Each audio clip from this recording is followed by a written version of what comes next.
أن هناك نظاما دوليا تقوده أمريكا وإسرائيل والقوى المؤثرة في العالم، وهذه القوى هي التي تضع السياسات. هناك إرادة دولية تريد الوضع هكذا في المنطقة، هي التي تحرك أحجار الشطرنج. كولين باول بعد معركة تدمير العراق ذهب إلى تل أبيب وقال: قاتلنا من أجل إسرائيل ونقاتل من أجل إسرائيل.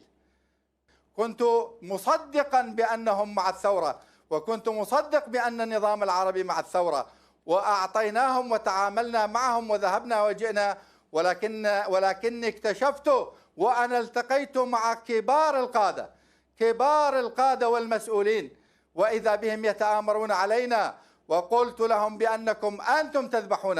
انظر ماذا يفعلون باليمن، انظر ماذا فعلوا بالعراق، انظر ماذا فعلوا في لبنان الميت من الجوع. هذه لعبة مؤامرة عربية بالدرجة الأولى لصالح كل كلاب العالم وضباعه. كيف ترد على هذا الكلام؟ قال إيران، قال بده يدعم، قال شو رايحين على الشام مشان يحاربوا إيران.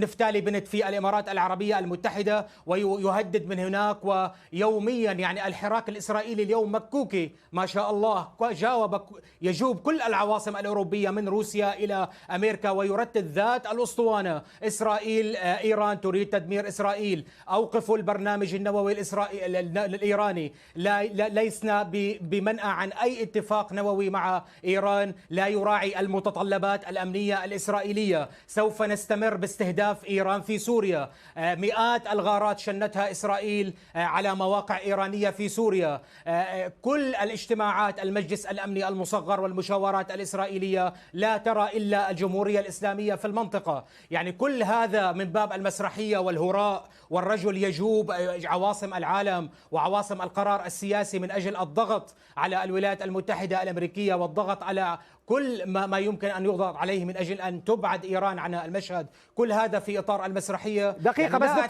دكتور محمد،